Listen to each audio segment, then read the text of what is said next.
Okay, greetings, y'all. It is a Roby Tuesday here in the P&P universe. And immediately, Tony, I got to shout out the pre-show post of the day. Goes to none other than the queen of the scene, Miss P&P herself. Patty from Napa checks in with a comment for Rags. She says, let me make sure I quote her warmly and accurately. She called Rags, there she goes. Yeah, hey, Rags in New Jersey. How are you, lover boy? She's chucking a lover boy at Rags. And by the way, Patty, if you're going to mention lover boy, it's time for another viewing. Oops. By the way, upside down is kind of cool too. Nice, dude. Oh, I love it. I love it. There you go. And I mean, might as well if you're gonna do that, Paulie. Yeah, show cheeks. Show our very own cheeks from the community. Hold on one sec. Yeah, if you're gonna do that, I gotta do this. Yeah. Stand by. Rescobar checks in. That's my job. Everybody hang tight. Yeah, dude. Yeah. Come on. Yeah. So, hey, you know what, Cheeks? Maybe you update this. Maybe a new shot for 2026, like with a different color scheme on or something. I don't know. We should have like a new Cheeks installment for the new calendar year. Just it out there. Have red pants or red shorts that we could get glutes in the red. I don't know if you have any red sweats, red pants, red shorts. I'm just saying. That's all. Yeah. Maybe red sweatpants, red shorts, whatever it takes. Anyway, great to see everybody today. And by the way, let me start the show with a personal note. We are going to check in with Dan and Carlos today from Scottsdale. We'll do some Giants news there, but also some news I think the P&P community would want to know about. My main man Rags in New Jersey, who's shoveling his way out of snow, sent a note this morning, and he said, guys, just be advised, Rags is going in for surgery on his hand tomorrow. He's got like bone spurs in his hand. Ooh. So anyway, wish him luck. Good luck, Rags. You'll be fine. And then also, for the recovery, he's going to have to go lefty like Steve Young. He's going to have to incorporate like new moves with the left hand. You guys know what I'm talking about. While that hand is healing up, he'll have to try octopussing, one potato, two potato with the left hand. So we'll call him lefty from now on. But Rags, be well tomorrow and good luck. You'll be okay. You're a tough dude. And technically, we can say that he is getting a hand job tomorrow, correct? Wow. Can I get a laugh track, please? Punctuate your own riff. That was a good one. He's getting a hand job. Yeah. Hey, we're just talking about the medical field. That's all. You read into it what you will, but your mind is in the gutter if you think impure thoughts. I don't know what you're trying to think I'm trying to imply. I'm just saying that Rags is getting work done on his hand, and I wish him nothing but the best. Okay? Yeah. So good luck, Rags. We love you, and this is your mulligan, buddy. This is your hall pass for one day. Okay, buddy? Well, he said he might miss a show tomorrow for the first time ever. Keep that in mind, everybody. Rags has never missed a show, which is kind of hard to wrap my head around. The guy's never missed a single show we've done. It's so impressive. We all love you, Rags. Be good tomorrow. Patty, yes. On that note, episode 268 today. Episode 268, Paulie. Some numerology as we get the day going. 268. Can I just give you 168? Can I give you 168? I think you know where I'm going. I think you know where I'm going. I do. Go ahead. Big man up front. Just making holes for the Niner running game back in the 80s. Big John Ayers. Ayers. John Ayers. The big 68, Paulie. And then, of course, we have the number 2 and the number 8. I'll put number 28. I'll go Corey Snyder back in the day for the Giants. Corey Snyder. Okay, go on. All right. Well, I'm going to kind of jumble the numbers around too. I'll pull a 28 from that, and I'm going to say shout out. I hope you're ready for it, Tony, because here it comes. Shout out Dana Hall. Oh, okay. Yeah, little Dana Hall, dude, playing the secondary, getting it done. Late 80s, dude. Dana effing Hall. And by the way, Paulie, I see Grosh out there. Grosh, you're on point with 28 being Buster Posey, and thank you for going right down Broadway for us. Yep. Paulie and I like to veer off the road a little bit, so thank you for keeping us back on the main highway with Buster number 28. I mean, what do you mean? You're saying Dana Hall's not on the main highway? He's not on the tip of everybody's tongue? Come on. You got to know your Niner history. I bet you Carlos knows it. Dana Hall, brother. By the way, how odd is it that the guy has 4 letters in his first and last name? Ponder that. Dude, it's amazing, dude. And also, by the way, we could go 82, Paulie. We could either go John Taylor. That's where you could go Eric Johnson. Eric Johnson. Dude, respect to Eric Johnson, big tight end out of Yale, who took Jessica Simpson's hand in marriage, no less. So well done. And but I got to say, dude, that you know, the numerology game is fun. The audience is playing along now too. Dude, here comes Scarlet Fire out of nowhere. LC Greenwood. Okay. With the Pittsburgh Steelers, number 68. How about Humdinger? Humdinger doing like a mathematical equation. 2 + 6 + 8 = 16. See, now Humdinger's actually doing real numerology because when you add up the numbers, like my Uncle Paul and my Aunt Lisa taught me this about if you're looking for a new home, you look at the address and you add up the numbers of the address and to see what the meaning of the numerical meaning is on that new address. I love that kind of stuff. Yeah, and if you do some research and you find out that it's a curse, you may want to keep shopping. You may want to just call Tom Stack and say, Tom, this is not the place we want. Let's keep shopping. Let's keep cruising around. Keep telling us stories about you working with Jerry Garcia and the Grateful Dead while we look at homes together. Okay. And we're going to talk about Tom later on in the show, buddy. Yeah. Tom Stack, actually, I was in touch with him this morning. He's working some open house stuff today. So he's a busy man today, but we'll talk about his real estate services in a second. Tony, before we go any further, can I just shout out John Taylor for a second? You mentioned him, number 82. What would he be worth today? Honestly, like if you were going to evaluate John Taylor's monetary his value in 2026. Well, Paulie, hold on a second. You did not differentiate. Are you talking about John Taylor, the football player, or John Taylor, the bass player from Duran Duran? Either one. One. Who, you know what I mean? I mean, John Taylor from Duran Duran might be worth more than John Taylor, the football player. Also, John Taylor, Power Station, was he in Power Station as well? Now you're insulting me. Now you're insulting my entire family. You know what I mean? If you don't know that John and Andy Taylor, the Taylor brothers now, were both in frickin' the Power Station with Tony Thompson on drums, a savage. And Robert Palmer on vocals. Of course, John Taylor. Dude, he's slapping some funky bass and some like it hot, dude. Yes, dude. Absolutely. Yeah. You want to multiply. Are you going to do it? So anyway, Tony, the value of Jonathan Taylor, wide receiver today, the guy never said a word when he played. People say he was in the shadow of Jerry Rice, but he was the number one receiver for any other team in the NFL. I would say he would probably, I don't know, 25 mil a year, 30 mil a year for John Taylor.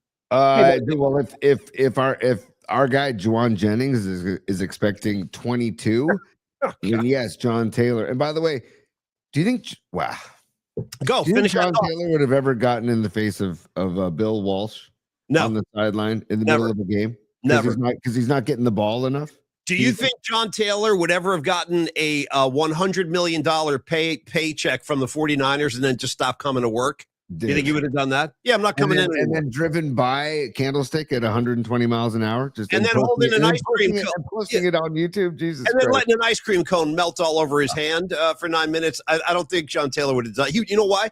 He was too busy returning punts for touchdowns. That's why.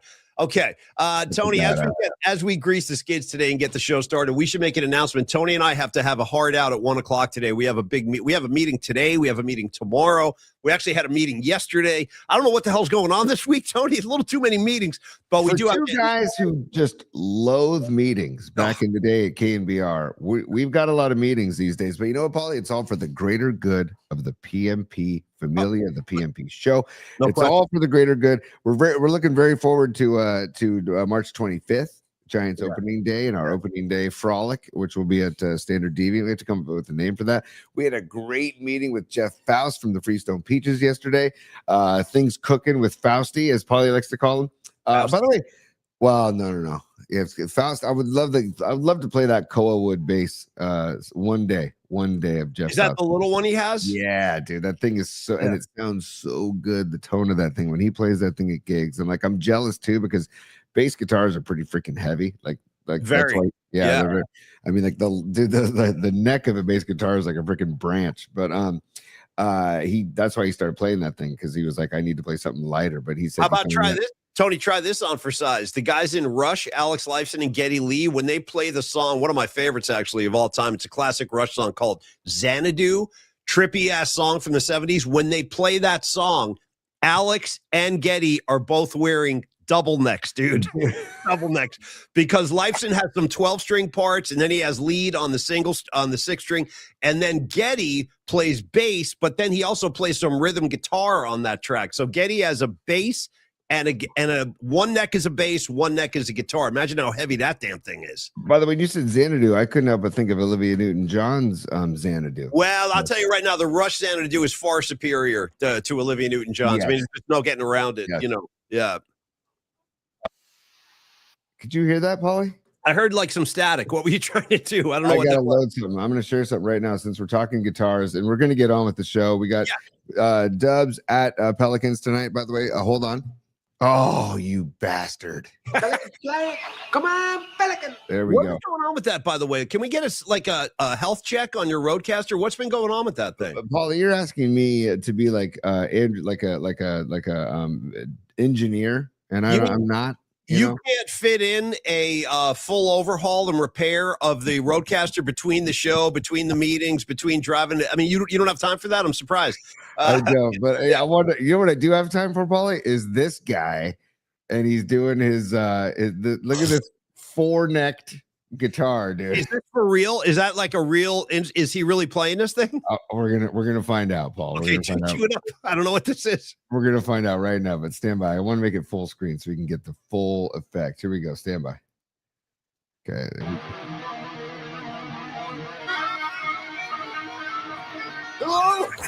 The 1980s were. So there you go, dude. The guy has a 4-necked guitar and a 2-necked guitar, and not your average double-necked guitar. So I just wanted to share that because we were talking about double-necked guitars. But the fact that you can go side to side now when they have guitars like that is just bonkers. Because I don't know, I can't even come close to doing well on a regular guitar. Me too. I'm no guitar player. I really am not. I'm no guitar player. I just fake it as best I can.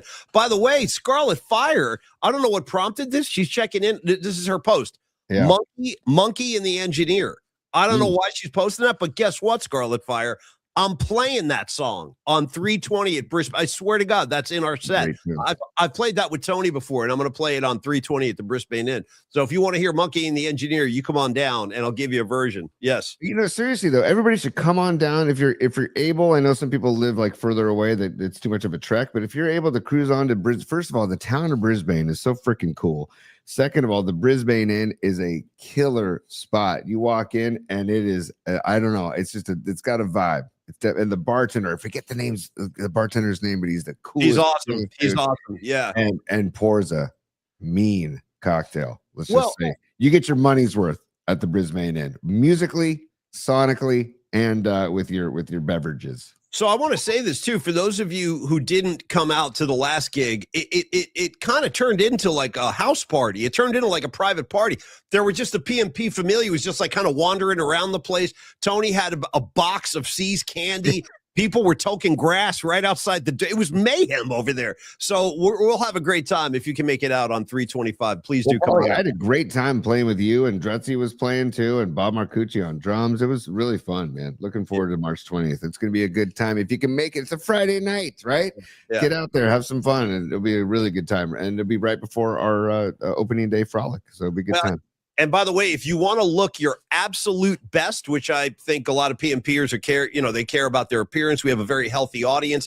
You might want to get your teeth cleaned before the gig. Nice, so let's talk about Dr. Matt Young and Young Dental right here in San Francisco. Yeah, right in the mouth where we belong. Dr. Young, Matt Young, my good friend, my dentist for over a decade. Tony is like a newcomer to the Matt Young charm, but I've been with him for a very long time. He's been working on my teeth for a long time. Dr. Young's been in practice for over 25 years. He's a San Francisco guy. I love the fact that he lives in the city. He works in the city, right down there in Union Square, beautiful part of town. Monster Giant fan, too. Plenty to talk about when you go into Dr. Young's office. 490 Post Street. If you are if you've been delinquent, if you haven't been to a dentist in a long time, shoot him an email, info@youngdentalsf.com, and just tell him, hey, it's been a while. I've been tardy. I don't feel tardy, but you tell Dr. Young, hey, I want to get scrubbed up because I'm going to Paulie's gig and I want my pearly whites to shine. while they're playing Monkey and the Engineer, Scarlet Fire. He offers all the comprehensive dental care you can imagine: cleanings, fillings, implants, veneers, orthodontics, emergency care. Tony likes to talk about, there he is, the handsome face of a Dr. Young. Look at the teeth on Dr. Young. You would expect his teeth to shine. Now, what is this visual, T? I like this. What is this? So this was a visual when he was the guest speaker, the number one speaker at a conference. I think it was in Arizona at the end of last year, November of last year. And I asked him, I said, send some pics, man. He's like, no. I'm like, no, send pics, dude. So he sent a picture of this, and this was on the display while he was the guest speaker. And he's the president of the American Association of Implant Dentistry, and so they asked him to speak on their behalf, and there he is, man, just smiling bright with the beaming pearly whites, looking damn good. And leave that up there if you could. I just want to look at him while I'm talking. I really do, just while I'm talking about his services. So I'll tell you what, make your appointment now. You will thank me, I promise you. And like Tony said, he specializes in implant surgery and implant restorations. He's the president of the American Academy of Implant Dentistry. He kind of goes around the country and lectures. He speaks at conferences about like the work that he does. So you know you're in great hands. Just go to Yelp or Google reviews. You'll see all the positive comments. All the patients love him. You know who turned me on to Dr. Young way back in the day is our good friend, one of our old coworkers, Natalie. Yep. Natalie was a patient of Dr. Young, and she was this woman we used to work with, and she was like, you really got to go see Dr. Young. He's the man. So I did, and I've been with him ever since. And Tony, I'll let you kind of take the spot home, but if you're ready to make the appointment, give him a shout, 415-392-8611. Thank you, Dr. Young. You were the freaking man. Hope to see you on 325, by the way. Monster Giant fan. He came out last year for a couple of our events, so hopefully we'll see him on opening day, Tony. Dude, how about this, man? I'm just looking at some reviews from Dr. Young, because again, we like to tell, not just from us, but from people that I've actually recently experienced the Young Dental Group, and besides my wife and kids, besides myself, besides Paulie, besides Escobar. I think Escobar's been in there. Dr. Young, this is a review from this February 2026. I went to see Dr. Young because of severe wisdom tooth pain, and he handled everything with skill and care. I ended up needing 8 teeth removed with bone grafts, and the entire procedure went smoothly. What surprised me most is that I had no pain during recovery. He goes, Dr. Young explained everything clearly, made the process feel manageable, and the extraction completely resolved the pain that brought me in. I highly recommend him for anyone dealing with wisdom tooth issues or needing major dental work. How about that, man? So this is also from Limalds from also February. She says, absolutely amazing experience. Dr. Young and his staff are friendly and professional, making every appointment smooth and stress-free. Dr. Young is very professional and highly skilled. Procedures like tooth extractions, bone grafting, and surgery are quick, comfortable, and well explained. Let's see. He answered all my questions clearly and explained everything well, making me feel comfortable and informed. The dental assistants are also wonderful and attentive. Highly recommend this clinic for anyone looking for top-notch dental care. It's a Young Dental Group, man. It's not just us. It's everybody that goes there has a damn good time. And probably on the way out, I was looking up Dr. Young pictures, and I came across this, and I was like, can you refresh my memory as to why we did this? But I'll show it. And then we put the mental health mask on Dr. Young back. I do. I know why. Why. Because we were doing this whole riff is based on reality, though. Because I've told you guys that when anybody goes in and you're in his chair, if you're like an uptight dude like I am, and he'll offer you different ways to relax. He'll say like, hey, do you want to wear some headphones while I'm doing the procedure today? And I always say yes. I'm like, absolutely, I want to wear headphones. I told you the truth. In the past, I've listened to Giant games. I remember listening to a Tim Lincecum start at Shea City Field when they were playing the Mets years ago. And a lot of times I asked for he told me once, dude, when I was knocked out, I was all gassed up. He was like doing a root canal. And he said in the middle of the procedure, I started asking him for more Jagger. And I don't remember doing it. He was like, you started asking me for like more Mick Jagger, Rolling Stone stuff. I don't remember it. But the riff was, next time I go in, I'm going to ask him if he has any Kevin Dubrow and Quiet Riot. Can I get mental health while you're working on my teeth? So there it is. Yeah, it's a great shot. Where'd you pull it from? Dom Peralta did that when we talked about this before. He put the mental health mask on Dr. Young. I think it was back in late 2025. But when I did a search for Young in my saved files, that came up. I'm like, wait a second, we put the mask on Dr. Young. So I was just trying to bring it back up because I love that look for Dr. Young. Well, last thing I would say is now I'm going to ask him if he could wear the mask while he's working on me. Nice. You know what I mean? Yo, nice. Dr. Young, can you throw the mental health mask on? Also, well wishes out to our friend Kyle McKiernan, good Irish boy out there. He said he's really sick. He thought he had pneumonia yesterday. Dude, don't play around with that, Kyle. I got pneumonia once. It can kill you. Pneumonia, it can freaking take you out. So take it slow, dude. And it's bad on the lungs and all that. So lay low, get some antibiotics. And I hope you feel better. Okay. Nice. We're going to go out to Scottsdale in 15 minutes or so. But Tony, I hate to bring up like depressing news, but we have to keep the show real. When people that we admire check out and leave the mortal, coil, as they say, we got to give respect and love. And Tony and I, we don't talk about this a lot on the show, but Tony and I bonded years ago, and we still riff on this all the time. Tony and I are monster fans of Revenge of the Nerds, okay? Yeah. And no one's going to rest until nerd persecution ends, the Tri-Lambs, You Moose, Sure Can Party, Wonder Joints, the whole thing. Yeah. And sadly, dude, one of the stars of that film, Robert Carradine, passed away. And was it last night or this morning? I'm not sure. I think it was yesterday. It was yesterday. Yeah. And the news came out last night, and it was crazy. I was actually going to bed, and I saw it on social media. And then, I don't know, moments later, people started posting, tributes to him. And I saw Escobar sent something about him. And I was like, oh man, this is really brutal. Because like you said, Paulie, Revenge of the Nerds, yeah, there's some things that couldn't be made today in that movie, but the whole premise of nerds taking on the jocks, I just loved it from the moment I saw it for the first time, and I've seen it probably 20 times. And the cast is amazing. That's why we love Tekashi. John Goodman is the football coach, and then you have Lewis and Gilbert as the two main nerds. It's Tony, just incredible. When they're first going on and they're like leaving high school, they're going to college together. And when they're carrying the trunk together, and the whole frat is like, nerds. They're like chanting, they're like running with the freaking with the chest of all their belongings and stuff. And then you got Booger, dude, getting it done. And you said John Goodman, bro, when he's yelling at the team, when your dad looked down on you in the crib, he had but one hope. You'd grow up someday to be a man. Well, look at you now. Dude, the race. Anyway, rest in peace, Robert Carradine.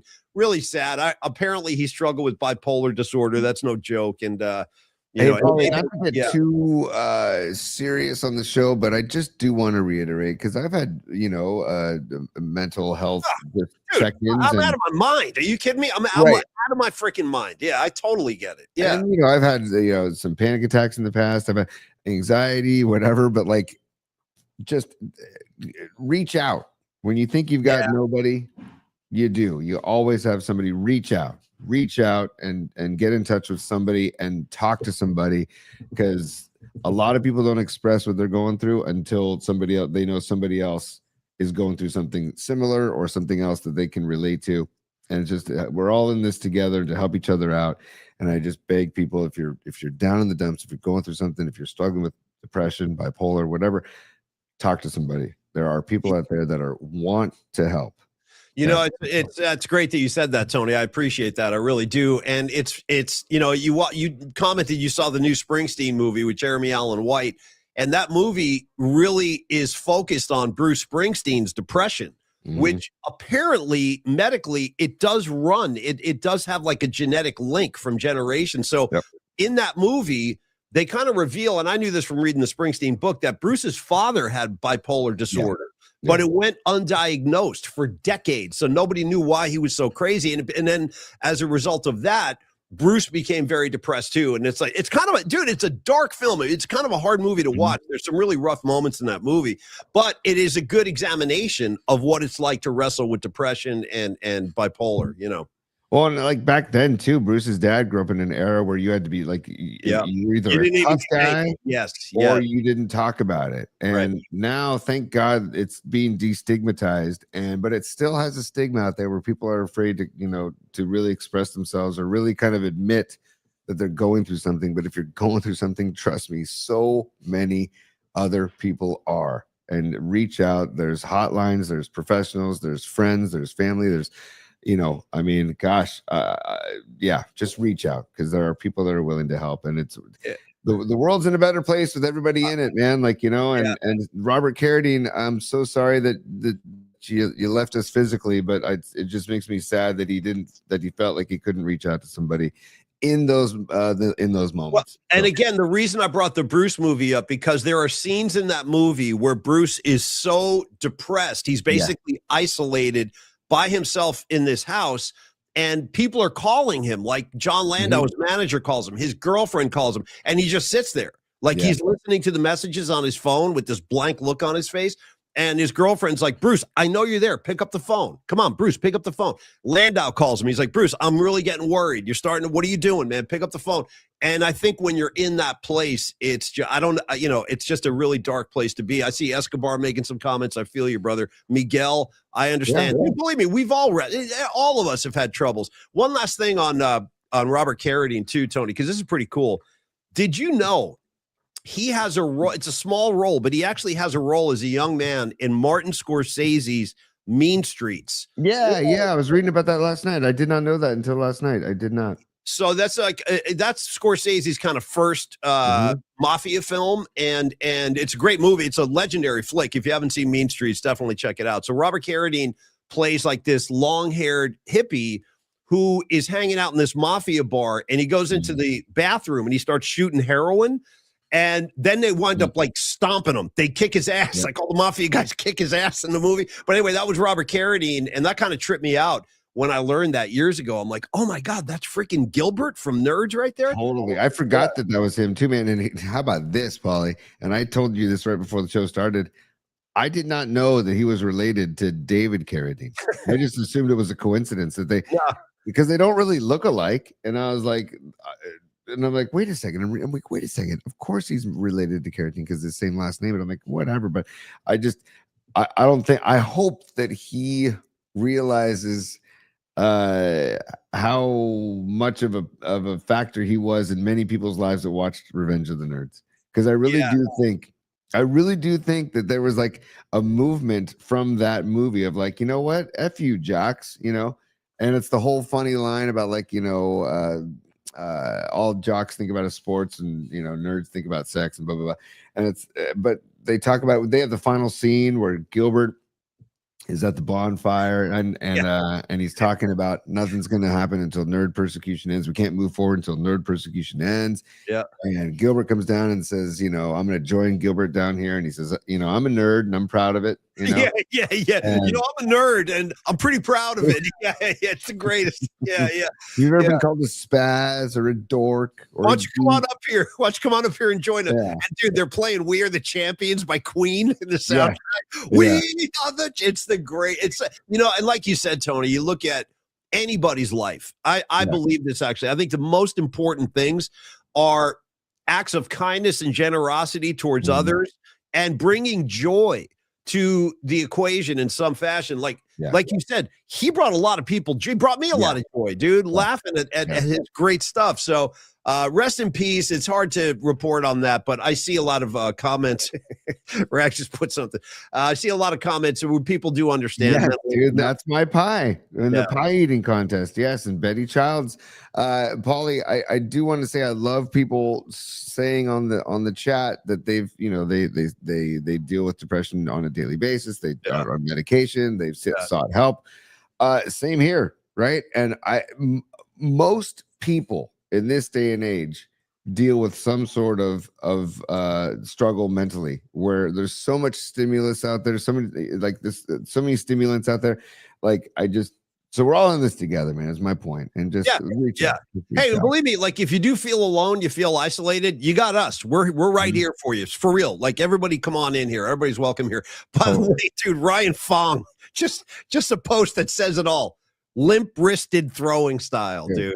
With Absolutely. Lamar with the floppy javelin. I mean, it's one of the greatest scenes of all time. And don't forget too, when they put the red hot liquid on the football players' jock straps. Yeah. Yeah, dude. There. Yeah. Can we get a piece of this, or is that just a picture? No, we'll get a piece in a second, but yes, man. And Takashi says it's like salad because he's tossing the jock strap. Yeah, tossing the jock straps like with salad. Tongs, dude. He's got tongs. Yeah, yeah. But what a great idea for the nerds to get back at the jocks by putting liquid heat in their jock straps. And then that's when John Goodman says, "Oh, we forgot to practice," because everybody yeah. running, it burns.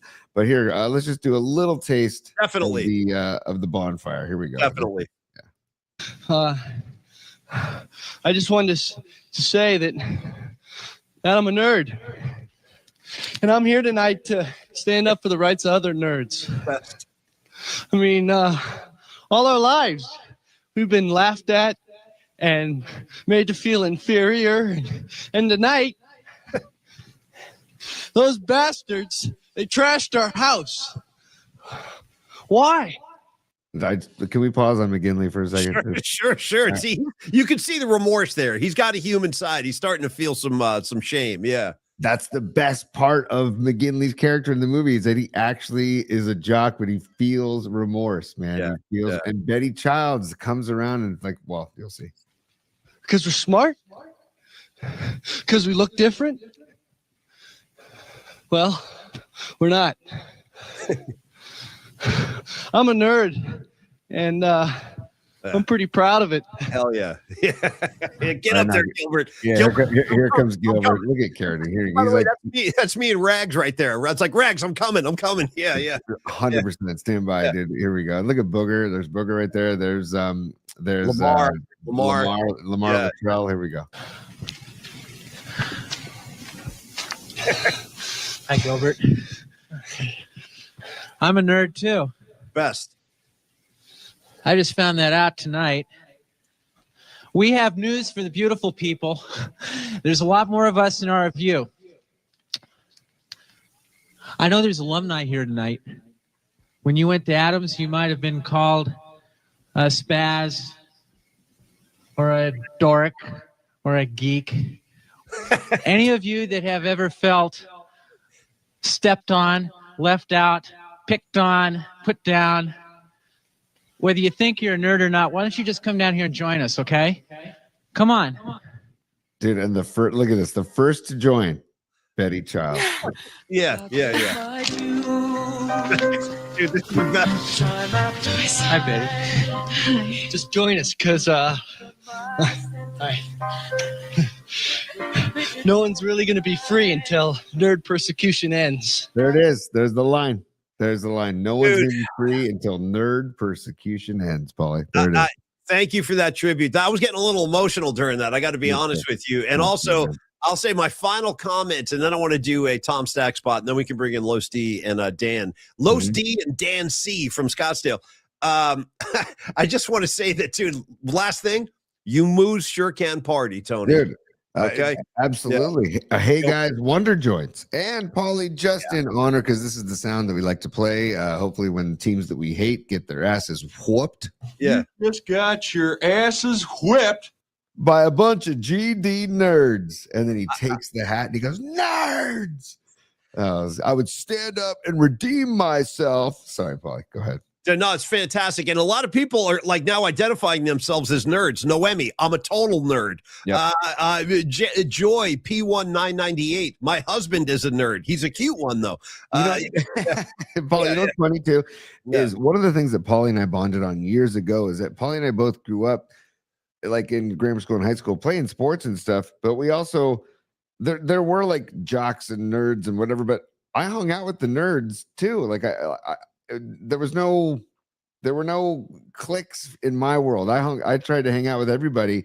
I did love playing sports, but I also liked doing what the quote unquote nerds were into and doing. And then Paulie and I bonded on that years ago. And then we bonded on the movie as well. So again, Paulie, nerd persecution. I think it's safe to say the nerd persecution is over. It's done.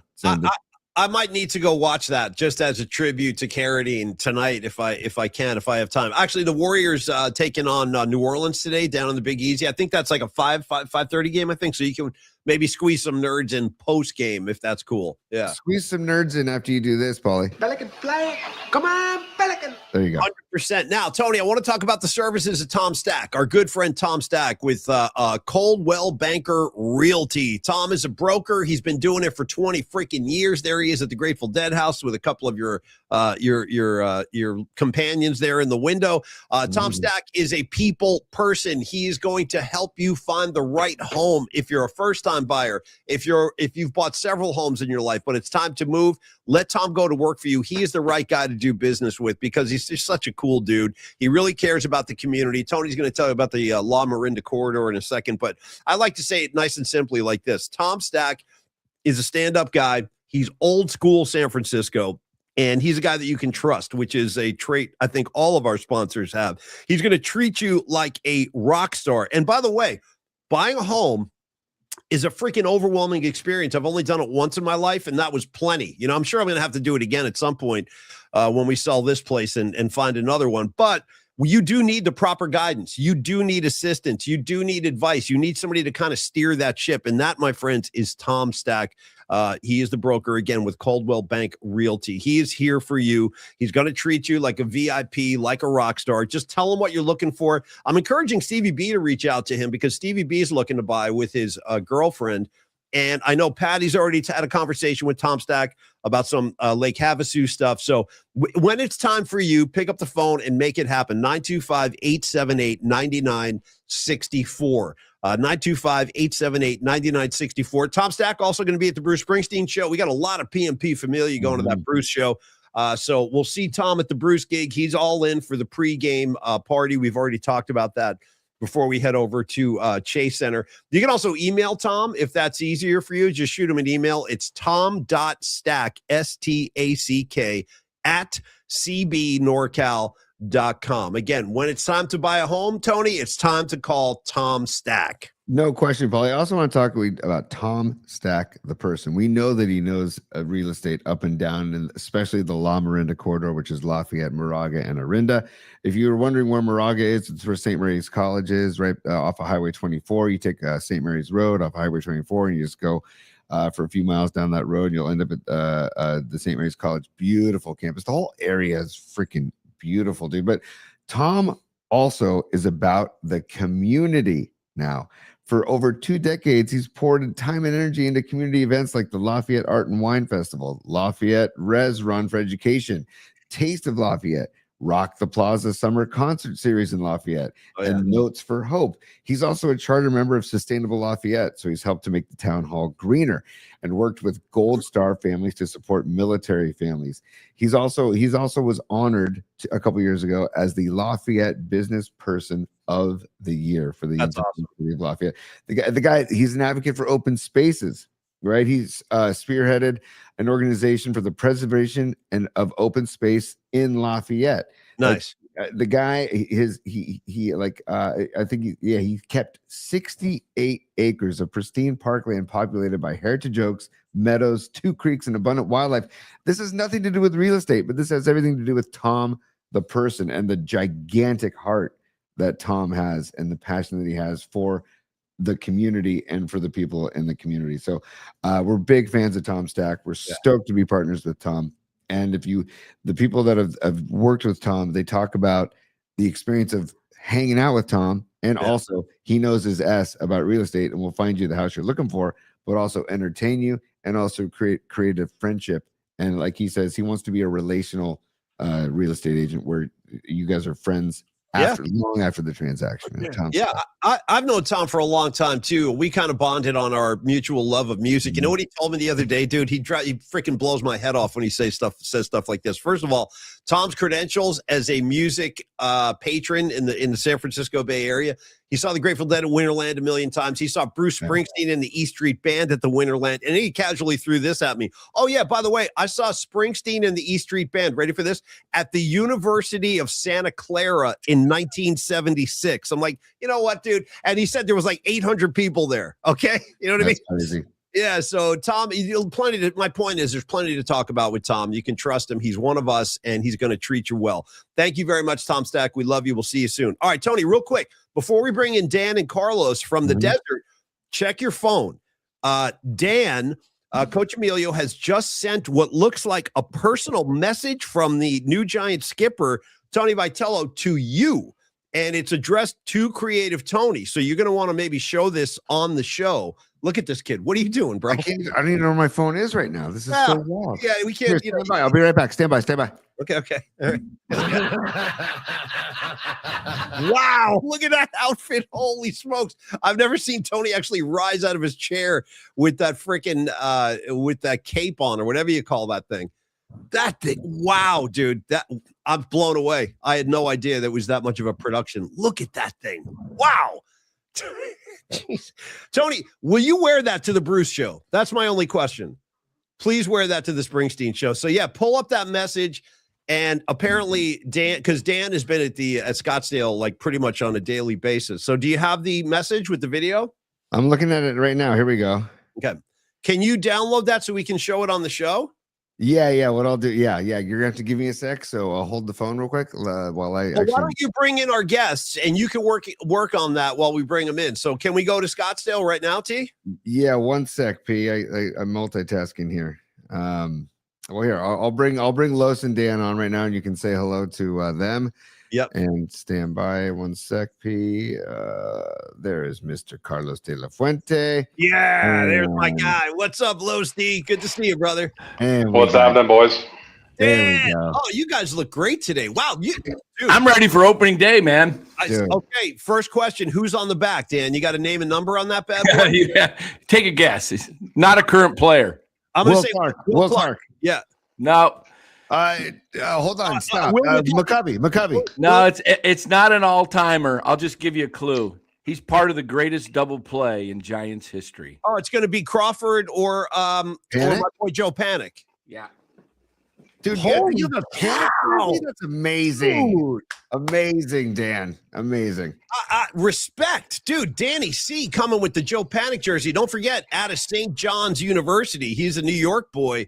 And you know what? He was a good, solid Giant. He really was. He was a solid boy at second base. And his career kind of sputtered out at the end there. But he could hit. He was a like professional hitter. He knew how to take in that bat. And like you said, he had a great glove out there too. That's bold. Do you have any Giants jerseys, Los D, with names and numbers on them?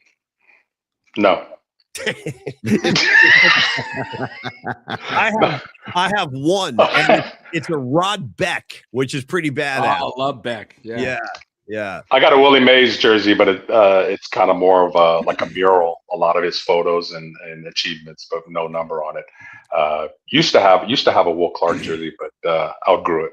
I'll tell you a story. I had a Jack Clark 22 signed, the orange jersey, and it wasn't back then. It was the real McCoy. It was the embroidered everything, the stitching, the number. It was no cheap. It was a little heavier piece. It was nice, and got into in my early 20s. Had a couple of kids, and things were a little tight. And I had to sell it just to put food on the table. That's rough. I'm sorry to hear that. But now that I know this, Dan, you and I are now blood brothers in Jack Clark fandom because when I was Jack the Ripper. When I was a kid, he was my hero. He was my favorite player. And check this out. This I keep on the shelf behind me every day. This is my Jack Clark. Baby, yeah. Nice ball right there. If you can see that. I got my Jack Clark ball. I'm a serious Jack Clark head. How weird is it, too, that both Jack Clark and Will Clark both wore number 22. 22. Yeah, that's crazy. Yeah, Mike Murphy did that, I guess, huh? Yeah, no question. So, guys, how are things in the desert so far? It's been pretty eventful with the fire alarms going off the other day. We've seen a triple play. What are your guys' takeaway? I'll start with you, Dan. Like, what are some of the comments and takeaways from Scottsdale so far? Well, it is spring training, so I take it with a grain of salt. The regulars aren't playing a whole lot. They're getting a few at bats though. They're moving the lineup around, just playing with it. You're seeing, Like today, Patrick Bailey is batting fourth cleanup. That's not going to ever happen in the regular season. No. Yesterday it was Jung-Hoo Lee in the cleanup spot. So they're just tinkering around. But I think what I'm seeing is a real focus on fundamentals.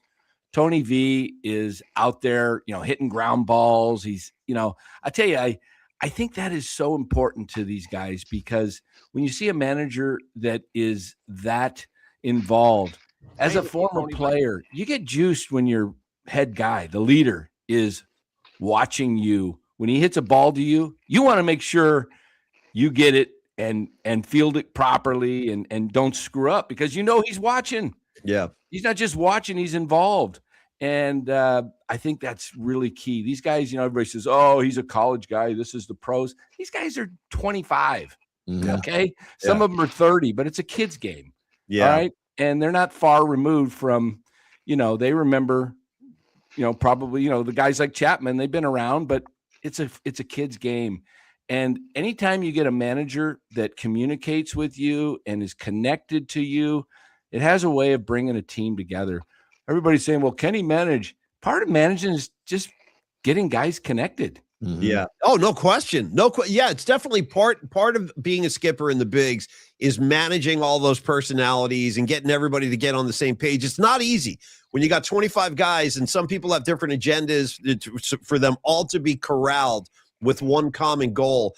Hey, shout out Low Steve, by the way, with the Expos hat on. That's pretty gangster, Carlos. Yeah. Nice. We talked about the Expos yesterday a little bit on the show. We were talking Expos. Yeah, that's why I'm wearing it. I had to pull it up. Danny knows I've had this for over a year. I wore it to spring training and always get comments on it. I think Dan bought one as well.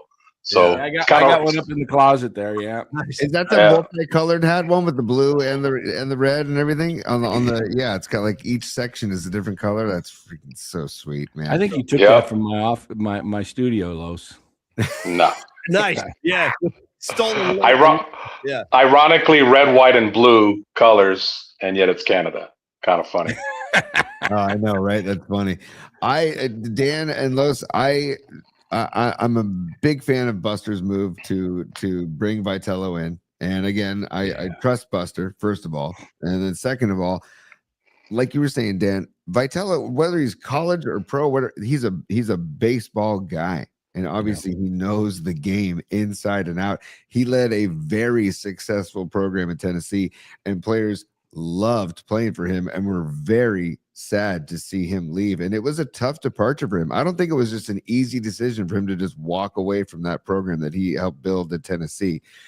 But you can't turn down, an opportunity to pitch, to manage in the bigs. I also think if the Giants have a good season, I could see, and then Vitello, and then next year they have an even better season. I could see other teams starting to look within the college ranks to hire managers from the collegiate level, which has never really been done before. It's always been like you got to rise up through the minors, you got to have played before, whatever. That's not the case anymore, especially if this happens, if this works out, which I think it could. Like you said, Dan, he's got to be relatable. He's got to be a motivator, which I think he is. And he really doesn't care what people think, which you have to respect. And I like that. I love it. it. Right. And you know what, guys? He has a great support staff around him. He's got Ron Washington on the field. Yep. He's got Buster Posey. He's got Dusty Baker, and he's got Bruce Bochy in front office. So he's got a great. Who did you say? Who was the last name you said? Bruce Bochy. Stand by. If you need a beer, grab a beer. Nice. Yeah, inviting all of us to have a beer. Grab a beer. Yeah, he's got a wealth of experience at his disposal to ask, and I just hate the narrative about people like already trying to rip on him for this and that little petty things like that. It's just so lame. Just let the guy do his job. His players seem to love him already, and build that chemistry, and he'll be fine. Hey, my buddy Sean Proctor's in the chat. All right. Nice. What's up, Sean? Good to see you guys. I want to ask Carlos a follow-up on that because yesterday, and Dan, I'm sure you heard about this too. We talked about this on yesterday's show, that after the triple play was recorded, Andrew Baggerly, who's been a Giants beat writer for many, many years, he made a really odd comment. I found it very odd. Like, rather than compliment that play and how rare it is to see a triple play, I don't care if it's spring training or not. Triple plays are cool and they're fun to watch and they're extremely rare. Bag said, yeah, it was a good play, but it helps when you have players on the field who know how to play the game, when you have an inexperienced manager who's never coached at this level before. I was like, boy, that's a drive-by comment. Carlos, how did you interpret that? I was surprised he said that. Completely unnecessary, completely lame. Dan knows how I feel about Baggerly. Just some people just have to kind of find and pick out the negative on things like that. So, I don't know, maybe he has a personal agenda. Maybe he doesn't like Italian food. I don't know, whatever. But, I don't know where he's going from that angle, but I thought it was out of pocket completely. Another thing, I don't know if you guys saw this. I was watching a little clip on X with him, and Justice De Los Santos was interviewing him in the stands. And Justice said, there's a lot of different things going on with players. What particular player, couple of players or player do you have your eye out on that, that you're watching this camp? And he goes, Tony Vitello. Mm-hmm. And then he goes into talking about Tony Vitello as a lot of people are looking to see him fail. And I'm like, what the hell? How did you go from which play? And I'm thinking to myself, and I made a comment. I said, what is that all about? Because to me, if you're talking like that, it looks like to me that you might be one of those guys that are hoping he fails, because I don't get it. He is the guy that broke the story about Tony Vitello coming, and so that's interesting. When that whole fiasco a week ago Monday came up with Tony in the dugout, when did you hear about me getting the job? And he said 4 days before accepting. Well, Bags is the one that. So maybe after that, both of those comments have come from Bags after that. So you wonder if there's a little personal things going on there between the two of them. Hey, and I'm sorry, Tony. The Bay Area has a history of coaches with no experience is doing very well. Dusty Baker had absolutely no experience as a manager, did well. Steve Kerr had no experience as an NBA head coach, did well. Your talent will take you very far, and Tony will be fine. So we're just sitting back and laughing at all these little negative. Hey, Carlos, before he's even had a chance to prove himself. That's hilarious. Right. It's freaking spring training. Everybody needs to lighten up. Tony, I know you got something, but let me throw another name on that pile. How about Eddie DeBartolo hiring Steve Mariucci, who had only coached Cal for one season, freaking season. And he brings in Mariucci, and his first year in 90s. Now, granted, he had Hall of Fame players on the field. He had Steve Young, Jerry Rice, etc. But he took them to an NFC championship his first year coaching in the NFL. So it's not entirely unprecedented. Tony, go ahead, bro. I was going to say, I like what Vitello is doing with the leadoff spot. 2 out of 3 games he's had Arise in the leadoff spot. He had Bader the other day, and those are the 2 names that the 4 of us have actually talked about in the leadoff spot. Arise 2 for 3 yesterday in the leadoff spot. I love, and I'm hoping that Vitello is open to everything. In like we've talked about small ball, we've talked about the hit and run, we've talked about just manufacturing runs. So I'm hoping that, because in the collegiate level, you'll see that more than you will in the bigs, the small ball or the manufacturing of a run or the hit and run or swiping more bags. So I'm hoping that is part of Vitello baseball, his brand of baseball. I don't know how you guys feel about that, but maybe Dan, do you think that maybe that some of that transfers from the collegiate level to Giants baseball?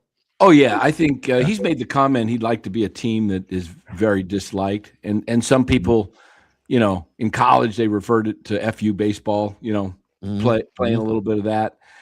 I'd love to see that at the big league level. I want to see, the Giants. One of the things that I love what the Giants have done by bringing in Arise and Adames in the last, and Devers, really, 3 Latin players, and then you got Ramos, and I love the passion. If you watch anything of, you're going to see it here in the World Baseball Classic, Venezuela, Puerto Rico, the Dominican, when they do something well, it's going to look like a party on, and that's kind of like what do they say? That's no man's land. That's, you don't go there in Major League Baseball, but I think it's coming to the game. I really do. That all the younger people coming up, I think there's going to be some you're starting to see it a little bit with bat flips, but I think you're going to see more and more celebrations. Dan, I'm all for it. I got to be honest. And you know what? And if a pitcher gets offended and pissed off by it and wants to throw some chin music, I'm all for that too. Like, keep the passion and this. Like you're talking about the unwritten rules, like you don't show up the pitcher, you don't show. You know what? Don't throw a cock shot and have it get blasted 420 feet. You know, how about when a pitcher strikes a guy out and he's pumped up and doing all what he can do that? That's fine. I love it. It's double standard. Well, and it's like Mike Krukow always used to tell us. Mike always used to say, "Hey, listen, guys, the players will police the game better than anybody else. Let these guys know what's acceptable and what's not acceptable." Remember all the stuff like between Puig and Bumgarner, like it was like constant. So I think to your guys' point, the further into this generation we go, like there's going to be less and less of that kind of being offended by a bat flip, being offended by pumping your fist, because this generation has grown up playing the game that way.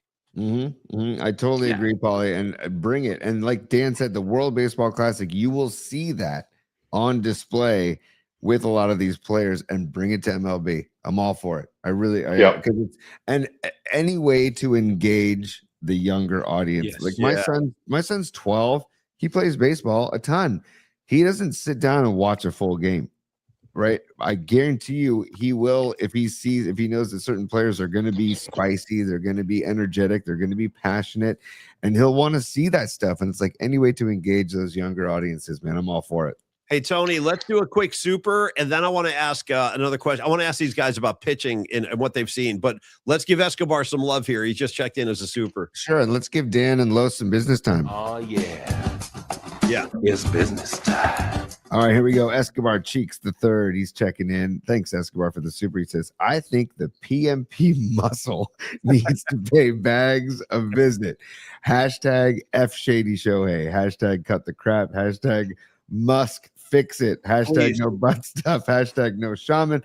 Hashtag F the Dodgers. Hashtag free the thumb drag. Hashtag F bags. Thank you, Escobar. We love you, brother. We love you. Hey, guys, my probably biggest question mark going into this season, I think a lot of Giant fans feel this way, is the pitching. The starting rotation, the arms in the bullpen. I really don't know what to expect, but I didn't see the footage, but I heard Birdsong got roughed up the other day. Did you guys see that outing? Did you see it when he I was there at the game. Yeah. Danny was there. Yeah. He just, command again, couldn't find the plate, gets behind guys.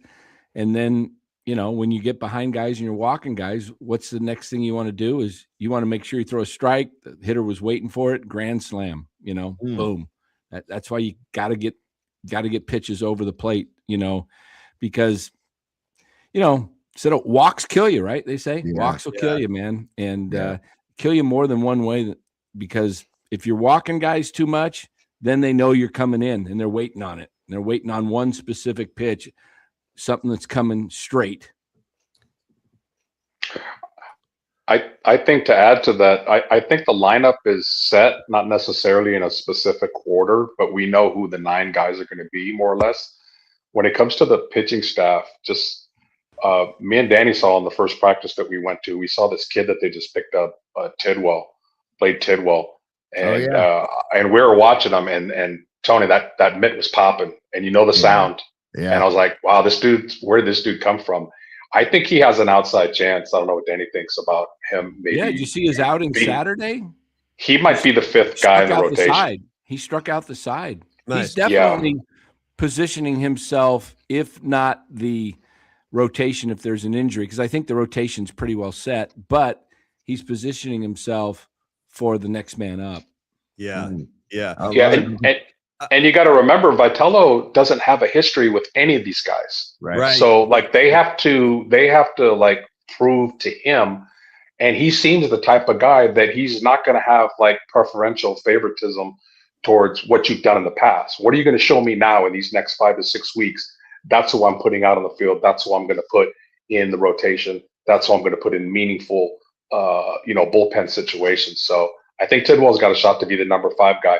Birdsong has all the talent in the world. It's up here, guys. He just needs to mentally be stronger, because he lets a few things going wrong and he just gets rattled. So Los, and yeah. I think we're onto something there where Vitello is not coming in with any sort of bias coming into this season, because like you said, he hasn't been around this staff and he's been focused on Tennessee volunteer baseball. He's been focused on the Giants farm system or the Giants pitching staff. So, and I think we've talked about this too. If there's an area that's going to have a lot of movement in the spring, is the Giants bullpen and the Giants staff. So there's definitely availability, man. So hey, go for it. There's an excitement around Giants baseball that we didn't have last year. And nothing against Bob Melvin, man. I'm a Bob Melvin fan for life. But I love that the Giants didn't hire another retread. Yeah, they really couldn't afford to sit on their hands and be complacent about this, because you're right. We've had several kind of 500 caliber years in a row. Like the fan base needs a spark. We need some new kind of energy and a shot of life. And one last thing, and Paulie, also real quick, give me Ron Washington, as much as I can get. Yeah, give me Bochy, give me Dusty Baker, like Lo said at the beginning of this segment. They surrounded Vitello with all of this experience and knowledge that literally, if there's anything. I mean, like I when I coached high school baseball, obviously nothing like the bigs, but when I coached high school baseball, I called my varsity coach, Jim Decker. He didn't coach anymore, but he was like one of my favorite people in the world. I called him all the time when I was trying to make a lineup, trying to juggle lineups, trying to talk. I called him all the time. So the fact that Vitello can pick up the phone and call any of those guys and be like, "Hey guys, this is what I'm thinking. What do you think?" And give me your pros and cons of whatever the situation may be. That is invaluable to have that at his fingertips. I want to pass one last kind of comment along, and then I want to show the video that Danny C got us from Vitello, and then we're gonna have to break the huddle today, guys, because Tony and I have to get ready for another meeting we have. But years ago, when I was in Scottsdale with Murph, and I think it was Ryan Vogelsong who said this, who had like a rough outing. He was out, it was spring training, and he got roughed up one day, and we talked to him, and he was like, guys, you got to realize spring training is for working on specific things. Like in that example, I think he said something like Dave Righetti told him, hey, I need you to go out there today and focus on your breaking stuff. I'm not worried about your fastball. That's rock solid, but see if you can locate break. And he got crushed, like the other team, like roughed him up. And it didn't matter to those guys at all. So we got to kind of keep that in mind. Sometimes the pitchers have instructions to work on something that might be a weakness and it might not go well, but there's a bigger plan in mind, 1,000%, 1,000%, especially the pitchers and the veterans. Like they know what they have, but they may be working on a new pitch. Right. They may, the new pitching coach may be asking them to work inside a little bit more.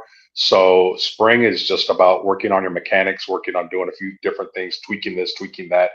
Because me and Danny talk about it all the time on the show. We talk about how baseball players are always making adjustments because adjustments are being made at them. So it's a constant, adjust to what they're doing to you and then countering. It's chess. So absolutely, that's 1,000%.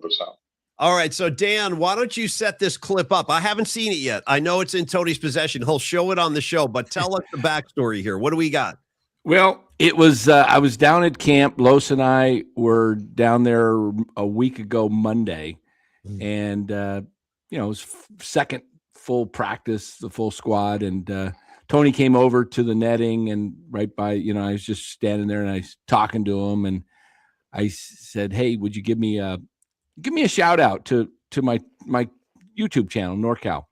And so started to record it, had a little mess up on the camera. Did a second take, screwed up again. Third time he does it, and I get it, and he goes, "Hey, this is Tony Vitello. Listen to Dan. Worth a listen," or something like that on NorCal Sports Network. And then he goes, and then he finished that sentence, and I cut it, and he goes, "Take care," and I go Giants, and I missed that, and I go. He goes, you got to learn to edit, man. Yeah. You got to have creative Tony on the team. Yeah, man. So I should have just let it keep going. I was so happy we got through the third time, but great guy. And, I'll tell you another story. Saturday, I'm at the ballpark, Peoria, and after, they had the little scrum, you see the sports writers, Pavlovic, a couple others around him, and he's standing there right on but near the dugout, and he finishes. And I stood there and I said, "Hey, Tony." He remembered me because I had my new business cards, which Dom Peralta designed. Dom is the man. Yeah. There's a new card right there with the logo. Nice, And then on the back, we got the QR code, and we're giving some monthly giveaway tickets. So he goes, I go, "Hey," because I've been trying to get the Giants to set up an interview, and they haven't, got it done yet. Yeah. So I says, "Hey, I'll just have Tony call me." And he goes, "Give him to my sister and my brother-in-law, who I'm standing right next to." No way. And so I talked to them for like 5 minutes after. Yeah. And, he said, "Hey, where are you going tonight?" Tony's talking to him. "Oh, we're going somewhere, out to dinner and blah, blah, blah." And so I got a chance to talk to his sister. And I said, "Hey, love Tony. He's just awesome." And they were saying, "Yeah." I said something about the whole blow up, in the dugout with everybody blowing it up. And I said, "I know Tony. He doesn't appreciate phoniness. He's an emotional guy." And she goes, "Yeah, we're Italian." She goes, we're emotional. We tell it like it is, and we don't. Yes. And but I love talking to his sister and brother-in-law. They're from Kansas City, so we got into that a little bit about the Chiefs and says, Niners a little bit. But anyway, that's all it was. So Tony's a great guy. He's a people's manager, man. Yeah. He's the players manager. He's the people's manager. San Francisco is going to love him. That shows you how great Dom Peralta is, man. You look 40 years old on that business card. Great job, buddy. Hey, Tony, quick question for you. Can we show the video with these guys on the screen? Okay. Yeah. Here we go. Let's show the video, and then we'll say goodbye to these guys. But I want to see. Let's see it, T. Stand by. Where'd it go? There it is. Here we go. Stand by. Here we go. Here's Tony B. Stand by. It's going to pop up. Vitello with the San Francisco Giants, encouraging you to listen to Dan on the NorCal Sports Network. There you go. Start to say, "Take care." I got to tell you, too, he's looking really good. That's a handsome skipper we got right there. Man, this guy's, hey, if you see him walking around in the streets, he's a most eligible bachelor in San Francisco now, right? Oh, watch out. He's going to get snapped up. The ladies are going to love this guy. Hey, Dan and Carlos, we love you guys. Thank you for the contribution today. We'll continue to do this. If you guys want to keep coming on, love to have more spring training reports. And in the meantime, let me just shout out Dan Coach Emilio. We'll do a proper spot tomorrow, but visit securemoney.com. You can email Dan at securemoney.com. Call Dan 1-888-960-SAFE. And then Los D, we're going to do a proper spot for you on the way out today. So, boys, thank you so much. We love seeing you guys. I love the freaking Joe Panic jersey. I love the Expo hat. Rock and roll. And Thursday, when you guys are live, Los and I will be at the game. Nice. At Scottsdale. So if you want to, we could give you a quick little 2-minute live. Yeah. Ooh, a live check-in from Scottsdale Stadium, Dan? Yeah. We'll be at Scottsdale. Rockies. Yeah. Well, enjoy it. Enjoy the warm weather. Enjoy the sun and baseball. And much love to both of you guys. And we'll talk again soon. Thanks, boys. Thanks, guys. Appreciate it. Thanks, Dan. Thanks, Lo. Hey, and Tony, on the way out, let's talk about Carlos de la Fuente, the main man with the Expos hat. By the way, you know what? If you're going to do business with Carlos, you should call him and say, like, "Hey, Los D, I want to do business with you, but I have one request. Wear the Expos hat when we're signing papers." You know what I mean? Wear that freaking Expos hat while we're doing business. Carlos at Flex Funding. This is my main man, another San Francisco native. We got all these city boys, man. And he is just your main man. And when it comes to money issues, he's a he's a mortgage broker who can handle private money loans. When it comes to your finances, we've talked about this a lot. You have to be able to trust the person that you're working with. You see him? He's an understated guy, dude. He's just a cool cat, Carlos. And he gets people. He's worked with a lot of us here in the PMP community. And again, when it comes to finances, mortgages, loans, this is the guy you're going to want to talk to and do business with. First of all, yeah, there you go. Trust Carlos. He's got over 25 years of experience in the business. And then just to talk about some of the services he provides, HELOC loans, home equity lines of credit, one of his specialties. He excels at that, actually, and he handles all finances or financial business related to real estate mortgages, both residential and commercial. And by the way, I would imagine Carlos is going to be really busy with the commercial real estate, because you go downtown San Francisco now, there are so many abandoned office buildings after the pandemic. Like, a lot of people really never went back. So I'm sure people are looking to unload commercial properties, or maybe like new startups want to buy commercial properties. If you're watching the show and you have a startup, talk to Carlos about it. He could probably find something really cool for you. He's also, he does refinancing. He's a one-stop shop, basically, personal loans. The guy does it all, Tony. We've taught you guys, I think a lot of us know him at this point, but I do see new faces on the show every day. So it's good to kind of reinforce Carlos's services. We call him Los D as a playful nickname, real name Carlos de la Fuente. And again, if it's a simple thing where you're just like watching the show and you're like, well, I'm not buying commercial property, I don't even need to sell commercial property, I just need some freaking cash in my pocket. Carlos can help you with that, man. He can put some cash in your pocket. There are a variety of ways to do that, different kinds of loans he can explain to you. And again, last thing I'll say, Tony, is with Los D, there's never any appraisal fees. There's no escrow, no title fees. And again, he respects and values your time. He will close most deals within 7 to 8 days. So when it's time to make the move, talk to Carlos de la Fuente. Email him, carlos@myflexnow.com, or call him 925-250-4894. There, you just nailed it, Paulie. Seriously, all I want to just reiterate: I think it's 27 years now, or 28 years now, in the industry. Yeah. And in the Greater Bay Area. The guy knows the Greater Bay Area. He's born and raised here. He's just one. You guys see him on our show, and we are so excited to partner with him because he's such a good dude. Like, we were talking about Tom Stack earlier, and how people enjoy just hanging out with him, let alone doing business with him. It's the same thing with Carlos de la Fuente, and that's why we love Los. And so if you want to give him a call, you can email him as well, but I highly recommend the phone call, 925-250-4894. 925-250-4894.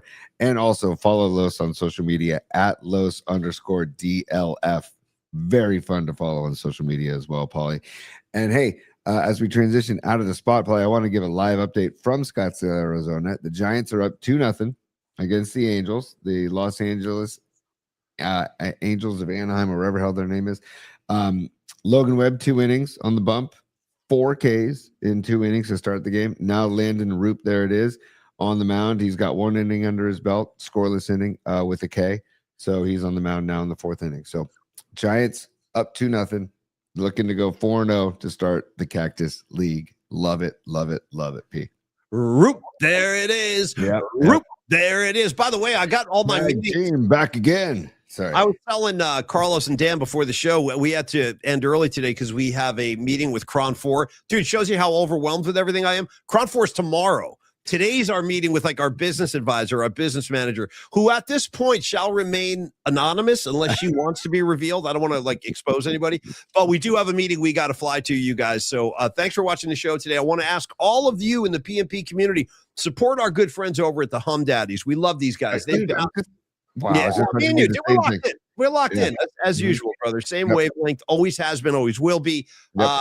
I want you to go support the Hum Daddies. They're going live tonight at 7 p.m. And by the way, Hum Daddies, I really like that new U2 stuff. If you've checked out the new 6-song EP they dropped last week, really good stuff. Some really nice guitar sounds on there. Bono sent the whole thing.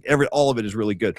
Hum Daddies at 7. PMP returns tomorrow night for the night flight at 8 p.m. And Tony, that's all I got today, buddy. Thanks for everything. Hum Daddies, come to Standard Deviant Pier 70 on March 25th for our opening night party. Giants Yankees 5:15 first pitch. We're going live. We're not going to do a show. We're just going to do a hangout a little after 4:00. Standard Deviant Pier 70 on Maryland Street, 1070 Maryland Street. We're going to have beer flowing. Neil Donardi is going to do a Longbridge pizza pop-up right out in front of Standard Deviant. We're so pumped to do this. So Hum Daddies, get there. And I love people, Paulie, our PMP Familia supports the Hum Daddies. They check out their show. They support Rod Brooks, who was live last night. He's going to go live again on Thursday night. It's all the posse, and everybody supporting each other and scratching each other's backs, and the reciprocity, Paulie. And again, rest in peace, Robert Carradine. Rest in peace, Robert Carradine. And also, happy birthday to our friend, and we're big fans of this dude, Dan Ogden, Tom Tolbert's producer. Happy birthday to Dan Ogden. Love the dude. And Dan, by the way, shares his birthday with Jeff Garcia, who's 55 today. with George Thorogood, with Rupert Holmes, Paulie. Escape. Shout out Escape. I got you. Yeah. Dude, I love that you said Escape and not the Pina Colada song, because the proper name. You got to be factual now. If you're talking Rupert, if you're talking Holmes, you better drop an Escape. Yeah.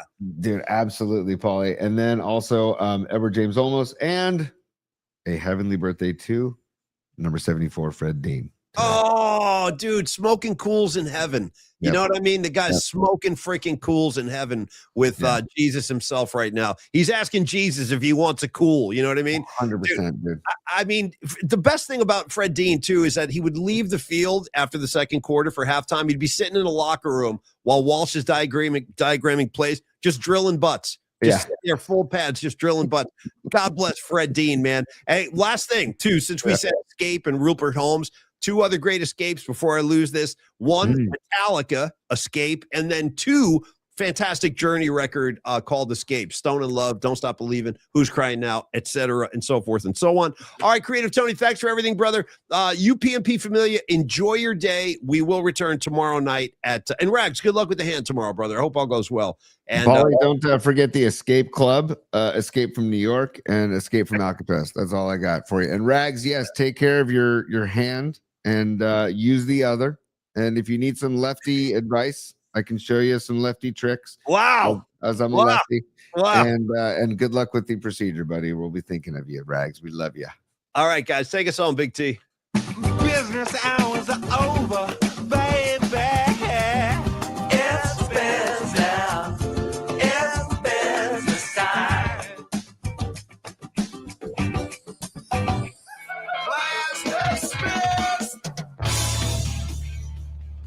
Thanks so much, PNP Familia. We love you guys. Stevie B, Rags, Noemi, Soccer Bowl, John Joseph, on and on it goes. Escobar Cheeks the third, Noemi. Mwah. Much love to all of y'all. We'll see you tomorrow night for the Night Flight. Cheers, y'all.